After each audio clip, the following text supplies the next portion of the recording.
Daniel. Il a dû un petit peu neiger sur les hauteurs cette nuit. Là, il y a un peu plus de visibilité sur la descente du col de Chamoussière. Le refuge était plein, 80 personnes. On a passé une soirée sympathique à parler de notre journée. Chacun avait des trajets un petit peu différents. La nuit à 2500, pas terrible, hein, souvent réveillé. Puis après, on est dans le dortoir, il y a des gens qui sortent, qui rentrent pour aller aux toilettes. Bon, dans l'ensemble, je me suis bien reposé. Et là, c'est l'heure du petit déjeuner, le gros petit déjeuner à mon avis. C'est le départ, le 3e jour sur le GR58 depuis le refuge Daniel. Je vous l'ai dit tout à l'heure, on était très nombreux, 80, dans une ambiance vraiment montagne. Le parcours du jour, la montée, 500 mètres de dénivelé jusqu'au col Vieux. Et puis après la redescente jusqu'à l'échalpe pour rejoindre le gîte de la Monta. Je vais faire une variante par le pic de Foréan. Mais vu les conditions, c'est annulé. On va déjà essayer de bien progresser sur le GR, bien balisé. Il y a de la neige avant d'arriver au col Vieux, il y a de la neige derrière à la redescente. Et puis il y a 2 grands lacs à voir. Allez, ça commence à monter. Il commence déjà à pleuvoir. Je vais rentrer un peu le matériel.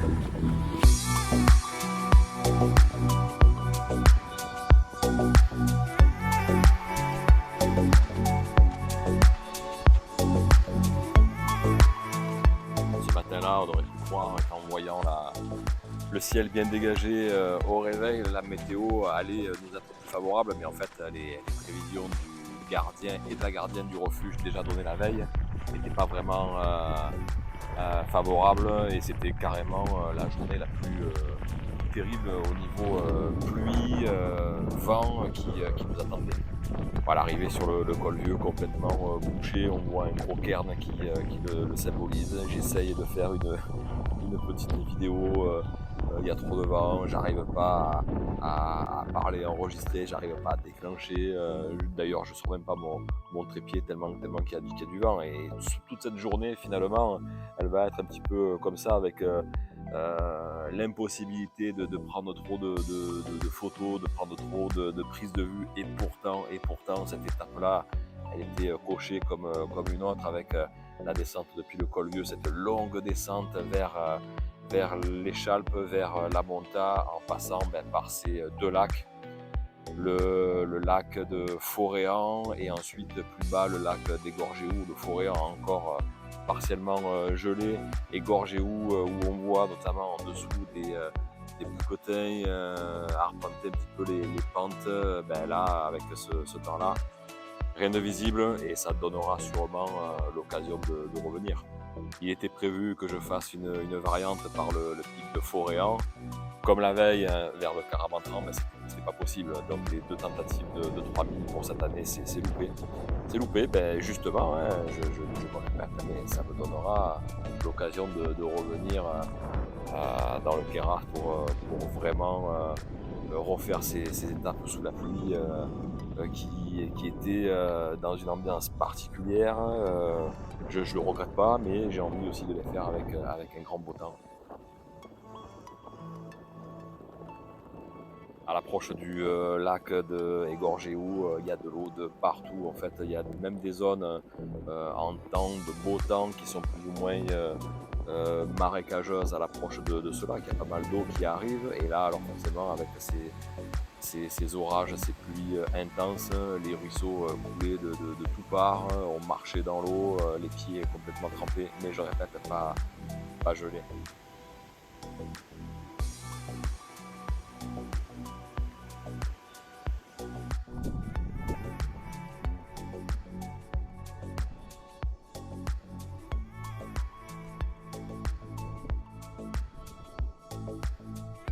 Dès qu'on dépasse en fait le lac Gorgéous, en redescendant, là on change vraiment d'univers. On passe du minéral sur des prairies, le début de la forêt, parce qu'on arrive à 2000 ou légèrement en dessous de 2000 mètres, et on change de décor.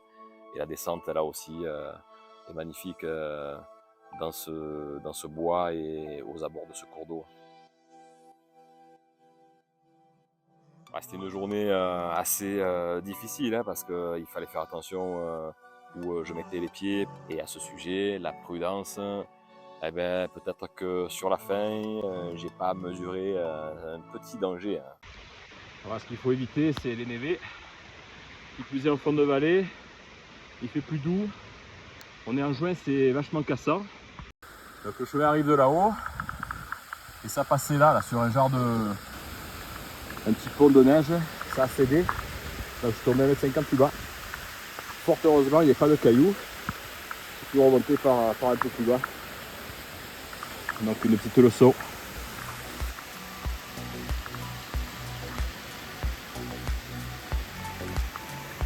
Voilà, il y avait une autre solution. C'était de descendre sur la partie un peu sèche et traverser plus bas pour remonter là. D'un point de vue forme, ben, ça va pas trop mal pour un troisième jour. Franchement, les chaussures de trekking, ça n'a rien à voir avec les tiges moyennes que je peux avoir en Gore-Tex. Du coup là, forcément, j'ai les pieds mouillés. D'ailleurs, je suis complètement trempé.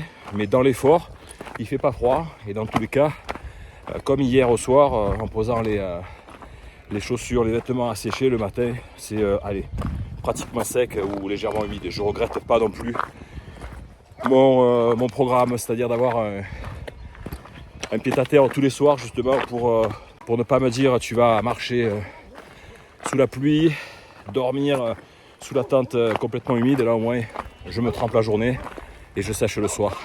Ah, les patous ils sont là. Bon là ça va, ils sont dans un enclos, mais ils se signalent quand même. On passe à côté, ouais.